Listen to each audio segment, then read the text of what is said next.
के 5वें प्रधानमंत्री किसान पुत्र चौधरी चरण सिंह जी का आज जन्मदिन है। उनके जन्मदिन को पूरा देश किसान दिवस के रूप में मना रहा है। चौधरी चरण सिंह जी कहा करते थे कि किसान को अपनी एक नज़र खेत और खलिहानों पर और दूसरी सत्ता के केंद्रों पर रखनी चाहिए। उनका ये विश्वास था कि अगर खेत में काम करने वाला किसान और मजदूर अगर सत्ता के निर्माण में अपनी भागीदारी सुनिश्चित नहीं किया तो ऐसी सरकारों का गठन हो जाएगा जो सरकारें किसान और मजदूर के पारिश्रमिक का उचित मूल्य नहीं देगी। आज देश उसी तरफ बढ़ रहा है।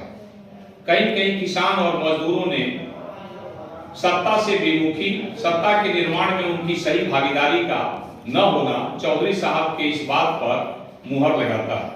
चौधरी चरण सिंह जी भारतीय राजनीति में एक ऐसे राजनेता थे जो भारतीयता और ग्रामीण परिवेश में अपना सारा जीवन उतारा।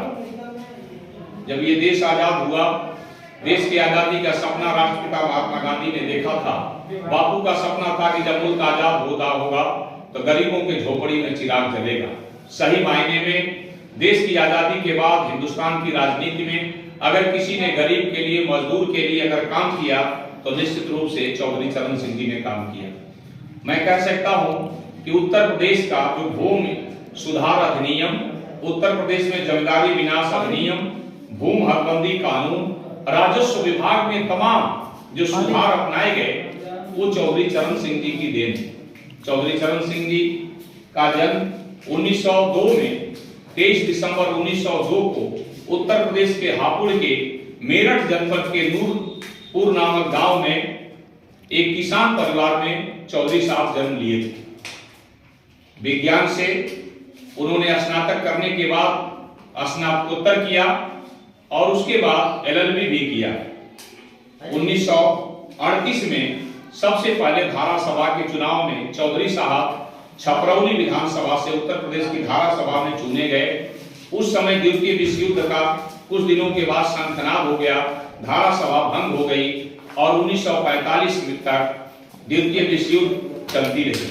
जब मुल्क आजाद हुआ, पंडित गोविंद बल्लभ पंत उत्तर प्रदेश के पहले मुख्यमंत्री बने और उनके कैबिनेट में एग्रीकल्चर सेक्रेटरी का पद चौधरी चरण सिंह को बनाया गया।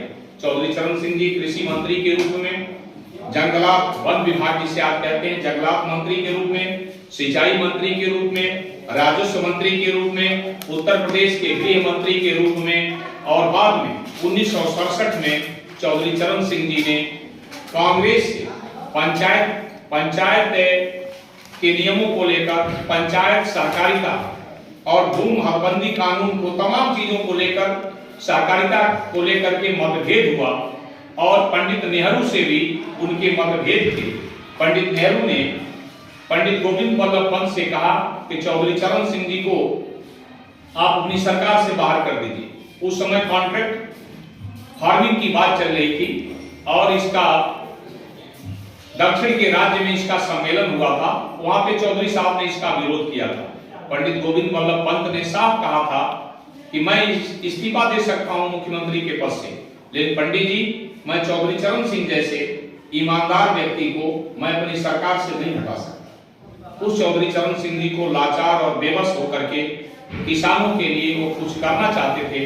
1967 में कांग्रेस से रिजाइन करके उन्होंने एक पार्टी बनाई बीकेडी, भारतीय क्रांति दल, और भारतीय क्रांति दल के रूप में 1967 में उत्तर प्रदेश के पहले मुख्यमंत्री चौधरी चरण सिंह जी 1967 में सम्मिलित सरकार के मुख्यमंत्री हुए। तब सोशलिस्ट पार्टी के 44 विधायकों के नेता, हम लोग उसी धरती के रहने वाले हैं, स्वर्गीय बाबू उग्रसेन सिंह यही पौहरिया गांव के रहने वाले थे और उनके नेतृत्व में 44 विधायक जीते थे उत्तर प्रदेश की विधानसभा में। श्री मुलायम सिंह यादव जी पहली बार जीत करके आए थे।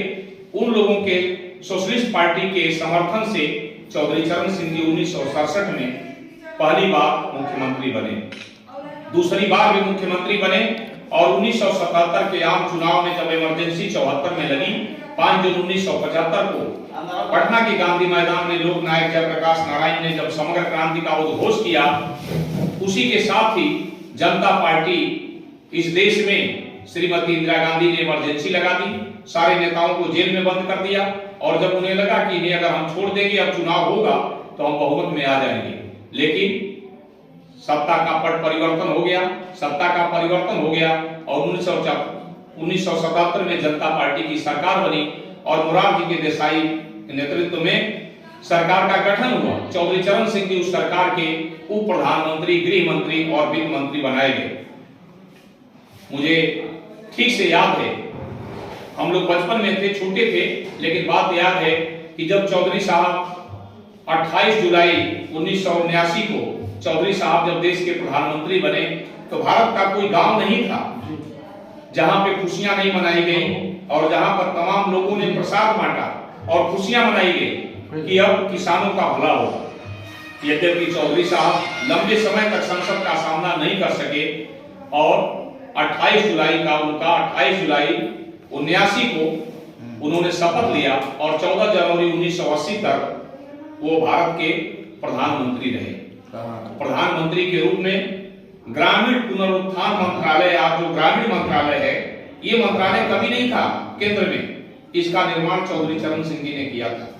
हम लोग बचपन में जब नाच देखने जाते थे तो गांव में नौटंकी होती थी, तो वहां पे एक अभिनय करता था तो बोलता था कि भाई एक सिंहासन बनता था, चेयर बनती थी, उस पर एक पगड़ी बांधा हुआ एक आदमी बैठा रहता था। तो जब आता था पूछता था कि ये कौन है, कहता जानते नहीं, ये चरण सिंह है। भाई क्या खाता है, तो कहता है जमींदारी खाता है। तो कहता है कि ये जमींदारी खाता है, जिसका पाचन होता है, तो उत्सर्जन में क्या